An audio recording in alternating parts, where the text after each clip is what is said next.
Les amis, je vais pas vous mentir, j'avais oublié ce que ça faisait de prendre autant de plaisir devant le Paris Saint-Germain dans cette pré-saison.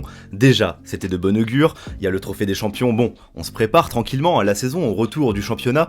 Là, j'étais très content de voir ce que ça pouvait donner en match officiel avec notre bonne vieille Ligue 1. Eh bien, nous n'avons pas été déçus, en tout cas moi, je ne l'ai pas été une seule seconde lors de ce match. Tout est plaisant, tout est satisfaisant, 5 buts à 0, voilà, c'est le tarif qu'on a envie de voir. Et au-delà du nombre de buts, on a vu de jolis buts, de la qualité de beaux gestes, une équipe impliquée.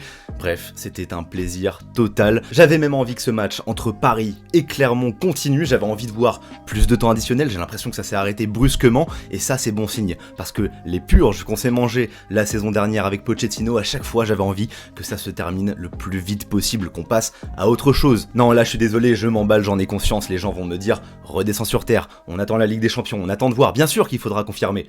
Mais quand on commence dans de telles dispositions, quand tu vois que tout le groupe a le sourire, que tout le groupe fait les efforts, que l'entraîneur qui arrive alors que tout le monde se foutait de sa gueule en se disant non, nous on attendait Zidane, Galtier, qu'est-ce qu'on nous ramène? Bah Galtier pour l'instant c'est un sans faute. Et alors que beaucoup doutaient de lui, il a pris les risques directement, les risques d'imposer sa philosophie, les risques de se frotter aux joueurs en imposant des règles de vie. Résultat, les joueurs sont surmotivés et on le voit depuis le début de son mandat, les joueurs ont envie de bien faire, ils sont conscients qu'on a ramené des gens compétents pour les encadrer, pour aller chercher un maximum de victoires, pour tout gagner, et ce, avec la manière. Et la manière, Galtier en avait parlé directement, il n'a pas fait de langue de bois, il a tout de suite dit oui, ma volonté c'est d'imposer un 3-5-2, de le développer en tout cas avec une équipe qui vraiment s'y prête. Déjà pour les pistons, c'était anormal de voir cette équipe de Pochettino ne pas profiter des pistons, et là tu le vois, directement. Hakimi déjà contre Nantes, il avait l'occasion de marquer, là c'est chose faite avec un rush incroyable, tu apportes le danger partout, tu fais des centres entre pistons, entre Nuno Mendes et Hakimi, c'est des choses qu'on ne voyait pas,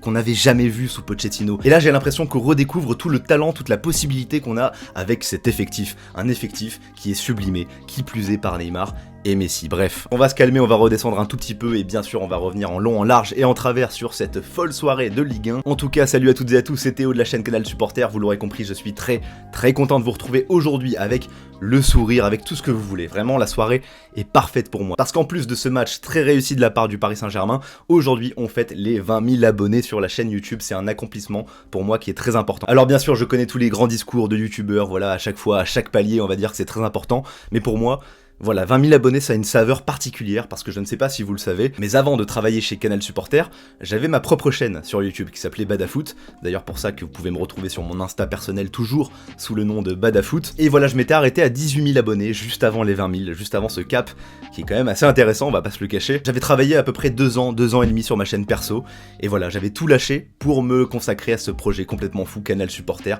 et je ne regrette absolument pas, car en moins d'un an, nous sommes maintenant 20 000 abonnés, donc c'est grâce déjà au travail collectif de toute l'équipe Canal Supporter, on se soutient mutuellement, et pouvoir attaquer cette nouvelle saison pile poil le jour du début du nouveau championnat avec 20 000 abonnés, c'est quelque chose d'exceptionnel, et je vous remercie évidemment à toutes et à tous pour votre soutien et pour votre présence après chaque vidéo. Maintenant, si vous voulez nous aider à gravir de nouveaux échelons, à grimper encore un petit peu plus, vous savez ce qu'il vous reste à faire. Parenthèse fermée, on se reconcentre sur le match, et donc sur cette équipe du Paris Saint-Germain qui se déplaçait à Clermont avec son dispositif qui est devenu habituel, heureusement j'ai envie de dire, ce 3-5-2 qui a été parfaitement équilibré, qui vraiment n'a eu aucune faille aujourd'hui. On a pu profiter notamment d'un milieu Vitinha-Verratti qui a été très complémentaire, avec Vitinha que j'attendais au tournant, c'était plutôt intéressant contre Nantes mais j'en attendais un petit peu plus. Là je trouve que vraiment il a été très complémentaire, très complice avec Verratti, il a aidé vraiment à grappiller un nombre de ballons exceptionnel. Il a su aussi apporter de son impact, ballon au pied lorsque le jeu est un petit peu arrêté face à lui, lorsqu'il récupère le ballon, il ne va pas se faire prier, hein. Lui il va s'envoler, ballon au pied avec des foulées un petit peu messiesques. D'ailleurs, Messi, parlons-en. Le retour du roi. Quel plaisir de le voir libéré dans la meilleure position possible pour lui, dans l'axe. Lui qui va aller aider les milieux de terrain quand il le faut pour aller reconstruire vers l'avant. On le voit notamment sur le deuxième but, il lance Neymar qui lui-même va lancer Hakimi qui a fait tout le terrain pour conclure de la meilleure des façons. Bref, du Messi dans le texte, dangereux, imprévisible avec ses petites foulées dont il a le secret. Il va toujours arriver en diagonale devant la surface avec plusieurs possibilités, notamment grâce au mouvement de Neymar et de Sarabia, avec l'entrée aussi de Ekitike en fin de partie, bon, il n'a pas eu beaucoup de temps pour s'exprimer, tout comme pour Zahir Emery et Mukiele, mais en tout cas ça fait plaisir, c'est vraiment la rencontre parfaite. Tout le monde, plus ou moins, a eu du temps de jeu, tout le monde a pu participer à la fête, et c'est comme ça que tu construis vraiment une très bonne dynamique pour la suite. On va parler de Neymar juste après, mais finissons-en quand même avec Messi. On ne peut pas passer à côté de ce but incroyable, son deuxième but, parce que oui, il marque un doublé aujourd'hui. Parce que la saison dernière, on le sait tous, ça a été plutôt décevant, en tout cas on s'attendait à plus de la part de Lionel Messi. Et là directement, premier match, 2 buts. Voilà.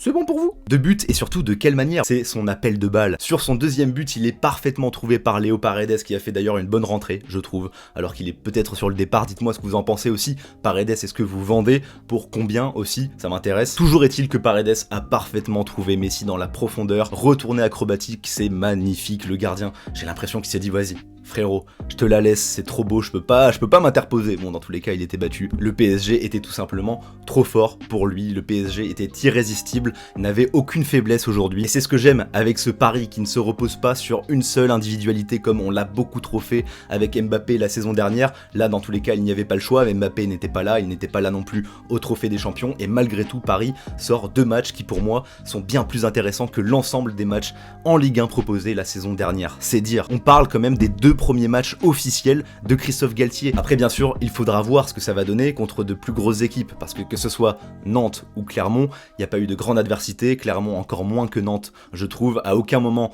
on a été mis en danger, et en tout cas Paris n'a pas donné le bâton pour se faire battre, comme ça a été beaucoup trop de fois le cas la saison dernière, même quand tout souriait pour Paris. Et même lorsque tu fais le break, tout le monde a envie d'en mettre plus. Franchement, quel plaisir de voir tous les joueurs impliqués, qui rament tous dans le même sens, et qui vont presser haut, récupérer des ballons hauts. Ça va être facilité aussi par Vitinha, qui est très bon là-dedans. Verratti qui fait toujours du Verratti, donc rien à dire. Et Neymar lui aussi est très bon en ce début de saison, il va falloir voir encore une fois sur la durée comment ça va se passer. Mais là voilà, un but magnifique sur une demi-volée, 3 passes décisives, voilà. C'est parfait. Que demander de plus? Ça, c'est le Neymar que j'aime voir. Le Neymar qui fait des efforts, qui récupère des ballons, qui va faire des différences, qui va délivrer les ballons au bon moment, qui va lâcher donc le ballon quand il le faut, qui ne va pas en faire trop. C'est ça le Neymar que je veux voir. Un Neymar en confiance. Et ça me fait plaisir parce que j'ai l'impression qu'on est vraiment imprévisible sur les contres, sur les phases de transition, au bout de nos phases de conservation de balles, sur les coups de pied arrêtés, même sur corner. On a vu quelques fois des têtes de Sergio Ramos qui auraient pu être décisives. Sur coup franc également. Bref, tout va bien dans ce match. 5-0, victoire nette et sans bavure. Le tout sans Mbappé, je suis très curieux de voir ce que ça va donner avec lui, avec une force de frappe supplémentaire et pas des moindres. Après, bien sûr, il faudra voir si l'équilibre va être trouvé